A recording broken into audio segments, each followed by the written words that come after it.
Bonjour tout le monde, aujourd'hui je vais vous parler d'un sujet qui en inquiète plus d'un, c'est rouler sous la pluie. Je vais en parler dans le cadre d'un vélo taf, car oui ça peut surprendre, mais les cyclistes de loisirs vont rarement sortir quand il pleut. Dans cette vidéo je vais donc parler des vêtements à avoir, de comment préparer son vélo, des risques et de certaines astuces que j'ai. Merci pour vos réponses au tweet, ça permet d'étoffer le sujet. Alors c'est parti.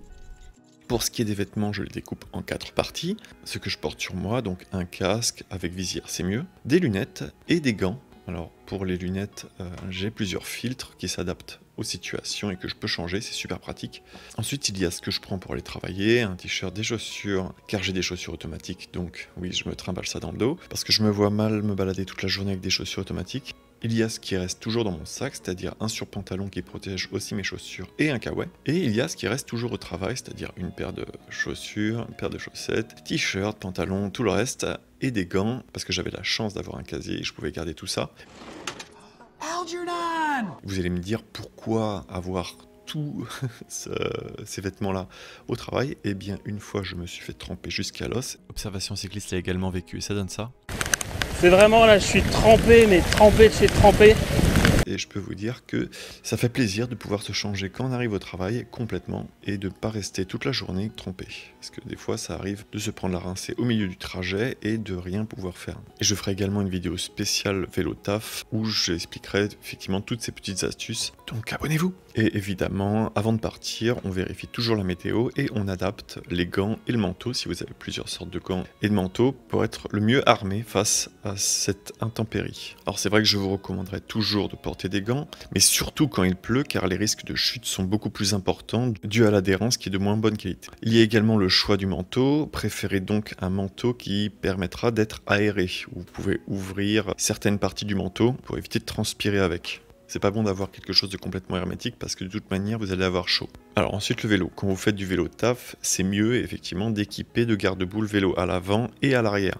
Ainsi, vous n'aurez pas de projection ni dans le sac à dos, ni sur vos jambes. C'est vrai que moi j'ai jamais vraiment franchi le pas, mais c'est vrai que dès qu'il pleut un tout petit peu, je suis obligé de sortir mon surpantalon, alors que pour les personnes qui ont des garde-boue, ils n'ont pas besoin de sortir de matériel, ils sont déjà protégés. Et si vous stationnez votre vélo à l'extérieur, pensez à équiper un protège-selle, aussi bien un sac plastique qu'une petite couverture, pas quelque chose de trop quali parce que vous risquez de vous le faire prendre. Mais effectivement, pour ceux qui ont des selles en cuir comme moi, ça s'abîme très vite. On peut le voir rien qu'avec la transpiration. La mienne, il y a déjà une partie qui est abîmée. Bon, après ça, je l'ai laissé un peu volontairement parce que ça évite de me la faire voler. J'en parlerai aussi dans la vidéo sécuriser son vélo qui arrive. Mais si vous voulez une selle qui dure, il faut la protéger. Il faut y penser.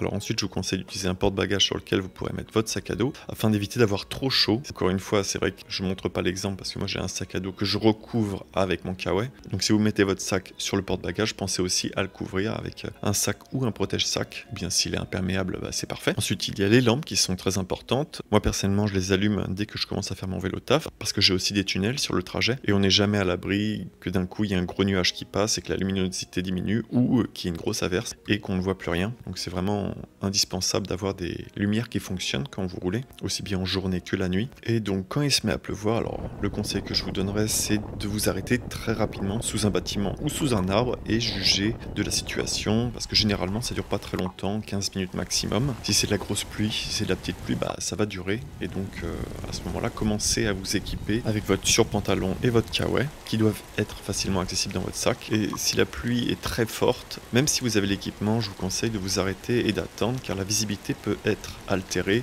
et vous risquez aussi des aquaplaning, aquafreinage, aquaboulevard et ça augmente le risque de glissade. Vous pouvez équiper vos lunettes si vous les portez pas tout le temps. Moi c'est vrai que je porte tout le temps des lunettes quand je fais du vélo parce que ça évite, comme je disais, des poussières ou des choses qu'on s'attrape dans les yeux. Avec la pluie c'est d'autant plus pratique. Et pour ce qui est de la tenue de route, il y a aussi donc les pneus qui sont très importants. En règle générale en vélo taf, c'est mieux d'éviter les pneus slick, comme ça vous êtes adapté à chaque saison. Donc il faut prévoir des pneus mix et les dégonfler un petit peu si vous préférez avoir une meilleure adhérence sous la pluie. Ça augmente la surface de contact et donc vous avez moins de risques de glisser, notamment dans les virages. Alors j'en profite pour faire un petit point statistique météo vu que j'aime bien les chiffres. J'ai pu voir plein de statistiques sur Wikipédia, j'ai regroupé les chiffres pour faire des jolis petits graphiques avec. Et donc on obtient ça, dans 65% on a de la pluie faible, dans 25% on a de la pluie modérée et dans 9% des cas on a de la pluie forte. Je considère qu'en pluie faible on peut rouler sans équipement, en pluie modérée il faut effectivement effectivement s'équiper d'un surpantalon et d'un kawaii, et en pluie forte, le mieux c'est de ne pas rouler. Alors là vous pouvez retrouver le petit graphique avec à gauche le nombre de jours et en bas les mois. Ça représente effectivement moins d'un jour en général où il va y avoir de la pluie forte, et 2 à 4 jours où il y a de la pluie modérée, donc où il faut prévoir un équipement, et 10 jours où il risque de pleuvoir légèrement. Je n'ai pas trouvé de statistiques sur la durée des pluies, mais d'expérience, quand c'est de la grosse pluie, ça dure en général moins de 15 minutes. On arrive maintenant au danger. La pluie crée effectivement son lot de danger. Dans un premier temps, ça glisse. Ça glisse dès qu'il commence à pleuvoir, parce que toutes les huiles sur le sol commencent à se répandre en nappe, et donc il faut vraiment redoubler de vigilance dès le début. Principalement, quand vous effectuez des virages, ça décroche la roue avant. Et effectivement, quand la roue avant part, il n'y a rien à faire à part écarter bien les bras et mettre les mains bien à plat pour plaquer au sol, et écarter les pieds pour éviter de taper les genoux. Après, ça, il faut apprendre à chuter, malheureusement.